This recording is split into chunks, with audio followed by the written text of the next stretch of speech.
मैं युधिष्ठिर से धन्यवाद नहीं स्वीकार करूंगा।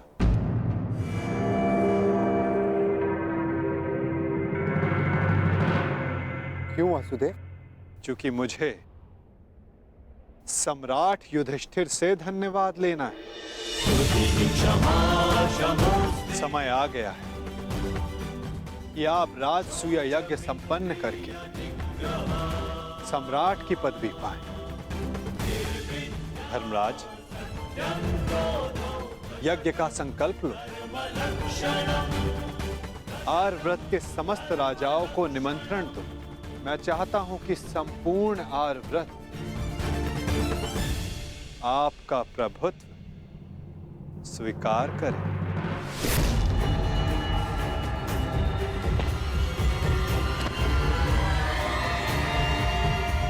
वो महाअभिमानी भी, जिन्हें लगता है कि पूरे संसार में उनका कोई तोड़ नहीं।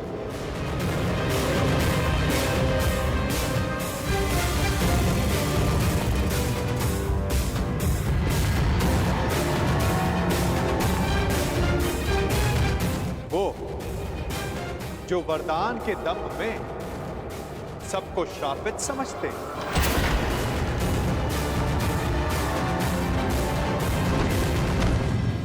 वो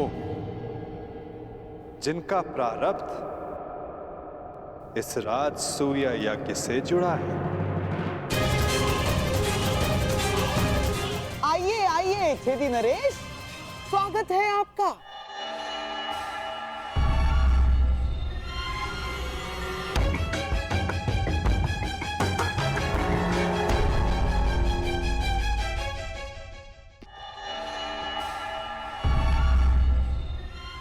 नरेश, टूटी टांग के लिए चिकित्सक से परामर्श ली या अब भी पतंग की तरह खिला के चलते हैं?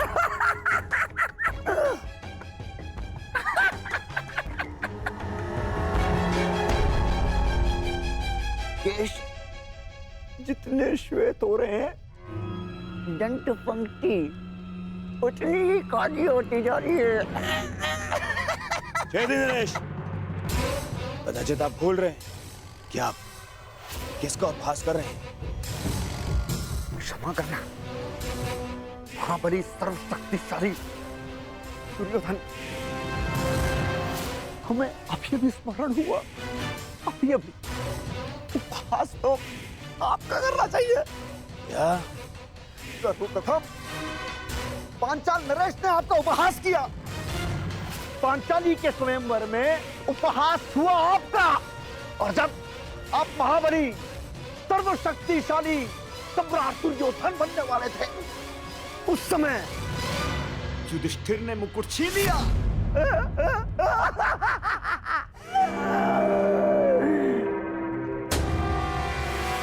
और जब तुम युवराज बने, तब तक युधिष्ठिर राजा बन चुका था। राजा! कहावत याद आई, धोबी का श्वान न घर का न घाट का। बस क्षमा करना, मत करना। मैं मूर्ख हूं, दुष्ट हूं, अस्त्र शक्तिशाली है।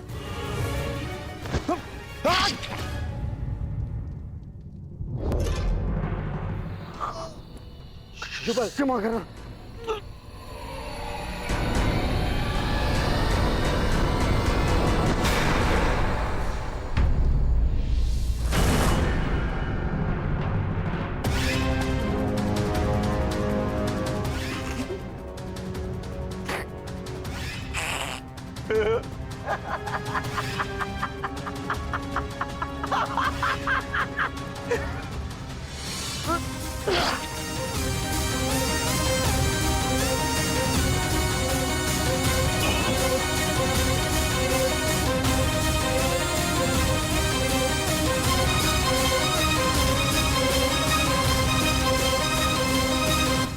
समझ में आया मेरे होने वाले सम्राट? मैंने छेदी नरेश को अकेले में मिलने के लिए क्यों बुलाया? इन्हें वरदान है। वासुदेव कृष्ण के अतिरिक्त इन्हें और कोई नहीं मार सकता।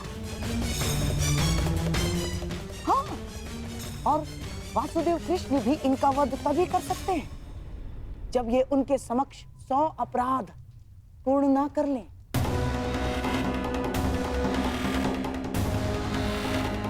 उस वासुदेव कृष्ण के हर छल का उत्तर है ये छेदी नरेश शिशुपाल।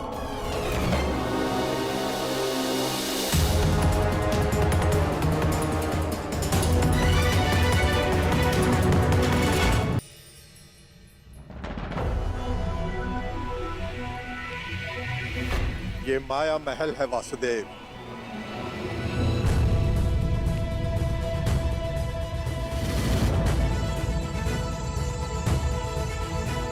अद्भुत भद्र विश्वकर्मा, बहुत ही सुंदर भवन है। मैंने सोचा देवी पांचाली के मनोरंजन के लिए कुछ विशेष प्रयास कर लूं।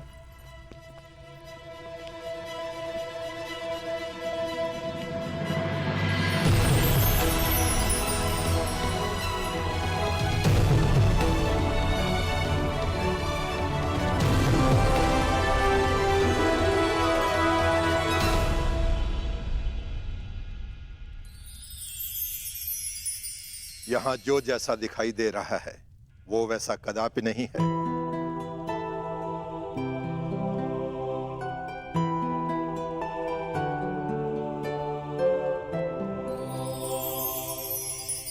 गुप्तचरों से सूचना प्राप्त हुई कि पांडव राजसूय यज्ञ करने वाले हैं और आप भी वहां जाएंगे। यद्यपि कृष्ण के मित्र मेरे स्वाभाविक शत्रु हैं, हाँ। परंतु पिता के आदेश के कारण जाना होगा। तो कुछ ऐसा कीजिए ना कि आपके स्वाभाविक शत्रुओं का प्रयोजन विफल हो जाए। नीति कहती है कि यज्ञ में निमंत्रित अतिथि का अतिथेय द्वारा अपमान हो जाए तो यज्ञ भंग हो जाता है।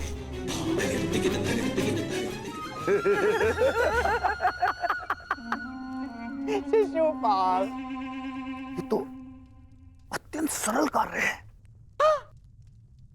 गांधार नरेश, आपने तो वो कार्य बता दिया इसमें मुझे सर्वाधिक आनंद की अनुभूति होती है। अपमान।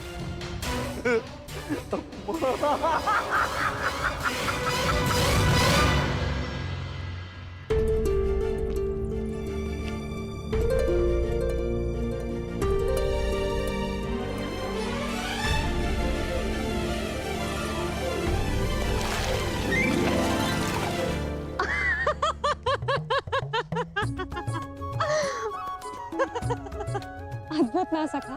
जहाँ जल दिखता है वहाँ भूमि है और जहाँ भूमि दिखती है वहाँ जल।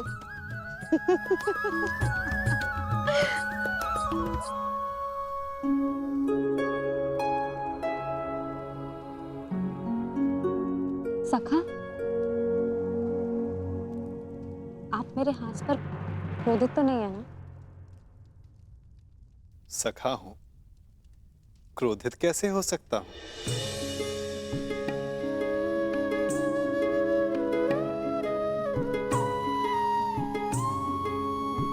परंतु कदाचित कोई और क्रोधित ना हो जाए।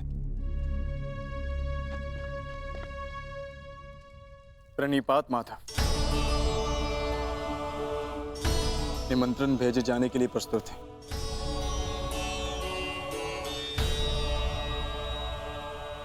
तो पहला निमंत्रण हस्तिनापुर जाएगा।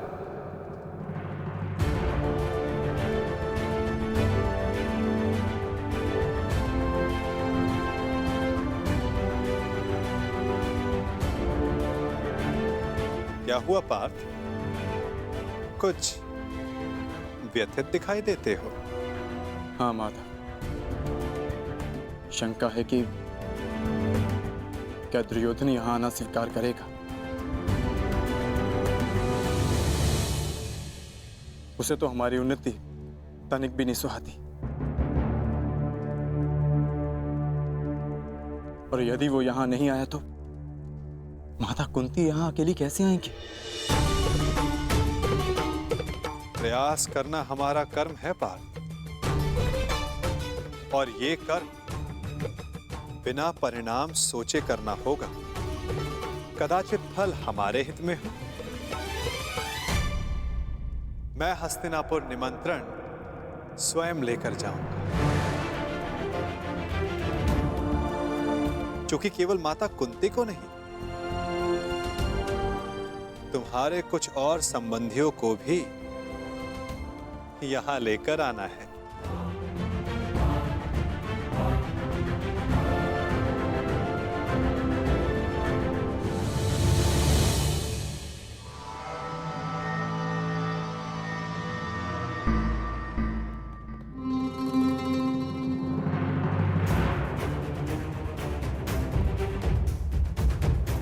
ए!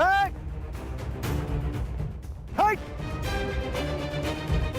देख नहीं रहे तुम्हारे समक्ष 6 दिन नरेश शिशुपाल खड़े हैं। तो 6 दिन नरेश तुम भी जान लो कि तुम अंगराज कर्ण के सामने खड़े हो। तो तुम हो अंगराज कर्ण।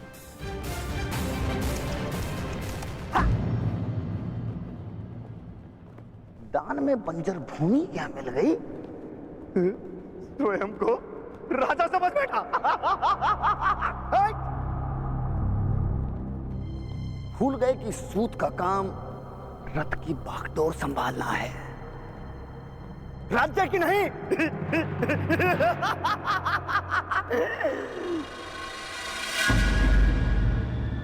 लगता है घर पर वचन देकर आए हो कि जीवित नहीं लौटोगे।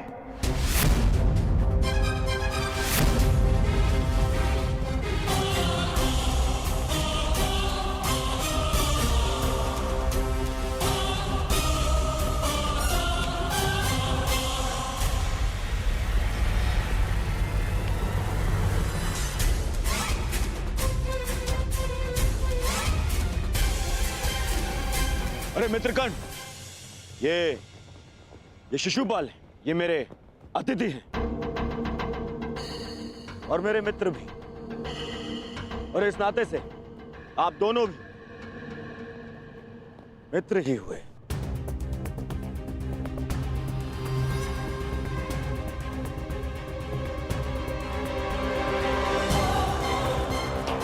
मेरा केवल एक ही मित्र है और वो हो तुम, और तुम्हारे अतिरिक्त किसी को मित्र बनाना होगा तो इस बार चयन में सावधानी बरतूंगा।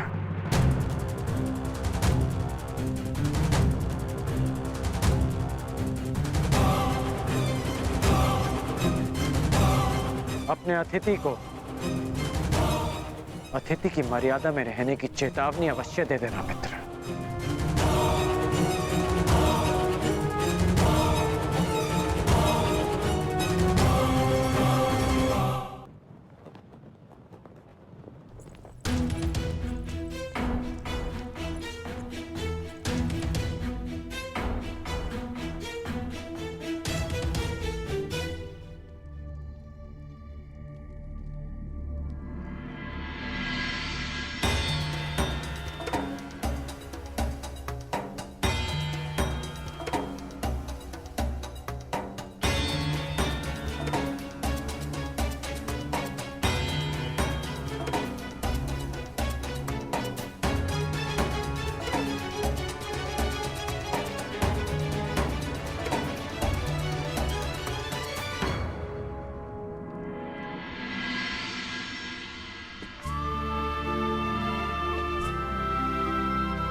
आओ अंगराज, तुम्हारी ही प्रतीक्षा थी।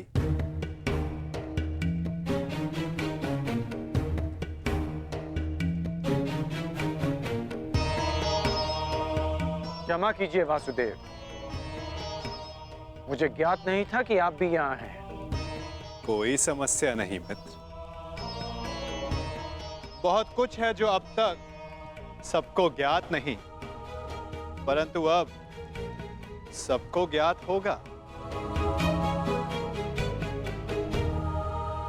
मैं वासुदेव कृष्ण इस सभा में उपस्थित समस्त जनों को अपनी और राजा युधिष्ठिर की ओर से प्रणाम करता हूं और उनकी ओर से आप सबको निमंत्रण देता हूं। कैसा निमंत्रण वासुदेव? अपनों को निमंत्रण आनंदो उत्सव के लिए ही दिया जाता है महाराज। आपने हस्तिनापुर का एक भाग खांडव प्रस्थ पांडवों को दिया और उन्होंने अपनी परिश्रम और योग्यता से उसे महान इंद्रप्रस्थ में परिवर्तित कर दिया।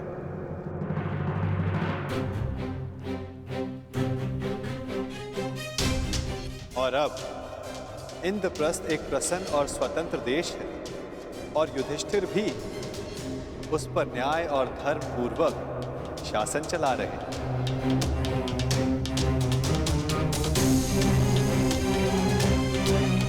मैं हस्तिनापुर को बधाई देना चाहता हूं कि धर्मराज राजसूया यज्ञ संपन्न करके चक्रवर्ती होने जा रहे हैं और उन्होंने सादर आप सबको इस यज्ञ के आयोजन में निमंत्रित किया है।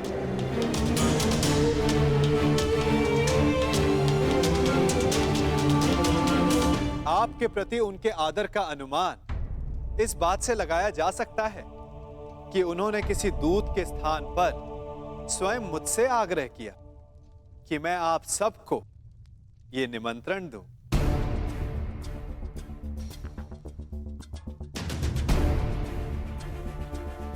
वासुदेव, यह जानकर प्रसन्नता हुई कि पांडव पुत्रों ने बंजर भूमि को इंद्रप्रस्थ बना दिया। महाराज, इस समारोह में हमारा सम्मिलित होना आवश्यक है।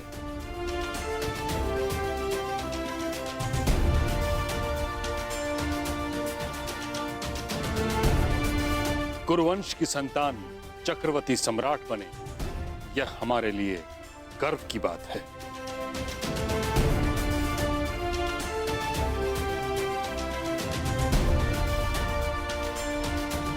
ये कुरु परिवार के लिए अवश्य गर्व की बात है ताचरी, परंतु हस्तिनापुर यदि इस यज्ञ में सम्मिलित हुआ तो क्या यह राजनीतिक रूप से उनकी अधीनता मानने के समान नहीं होगा?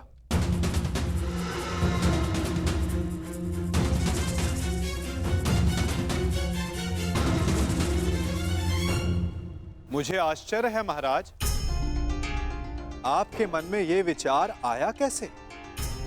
पांडव भी आपके अपने पुत्रों के समान हैं।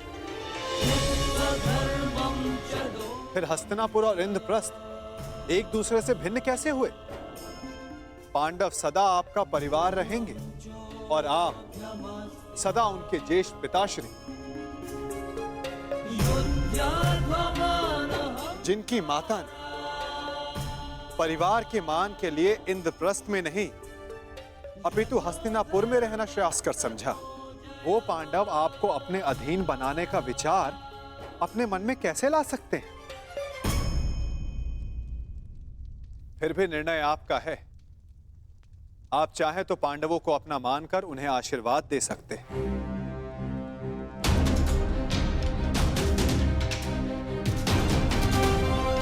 या फिर वहां अनुपस्थित होकर यह दर्शा सकते हैं कि हस्तिनापुर पांडवों के वैभव से ईर्ष्या रखने लगा है। तुम्हारा क्या मत है विदुर?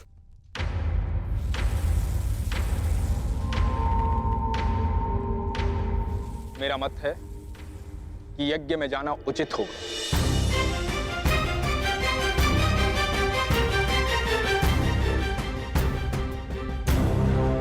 पांडव हमारे शत्रु नहीं हैं, और यदि हस्तिनापुर इस यज्ञ में सम्मिलित नहीं होता है तो चारों तरफ यह संदेश जाएगा कि हस्तिनापुर से पांडवों की उन्नति देखी नहीं गई। और यदि किसी कारणवश राजा किसी आयोजन में सम्मिलित होना अपने पद की गरिमा के अनुकूल नहीं समझते तो युवराज को भेज सकते हैं।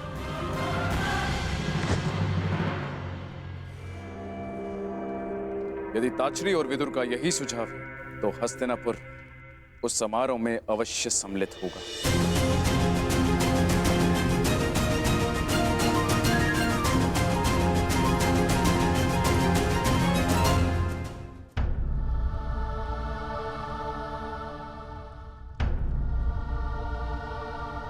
क्या हुआ अंगराज? प्रतीत होता है कि आपको इसमें कोई आपत्ति है। निमंत्रण आपके लिए भी है। नहीं वासुदेव,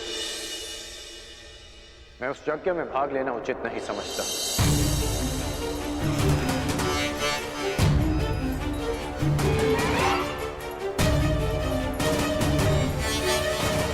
कारण? एक नहीं 3 कारण हैं। पहला, मैं युधिष्ठिर को सम्राट पद के योग्य ही नहीं समझता।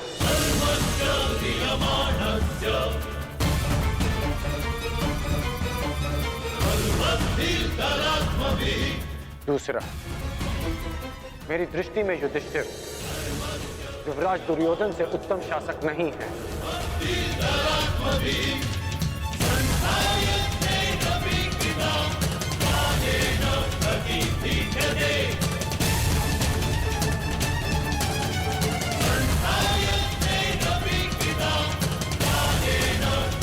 दुर्योधन नियमों में बंधकर प्रजा पर शासन नहीं करते, अपितु प्रजा के लिए नियम बनाते हैं।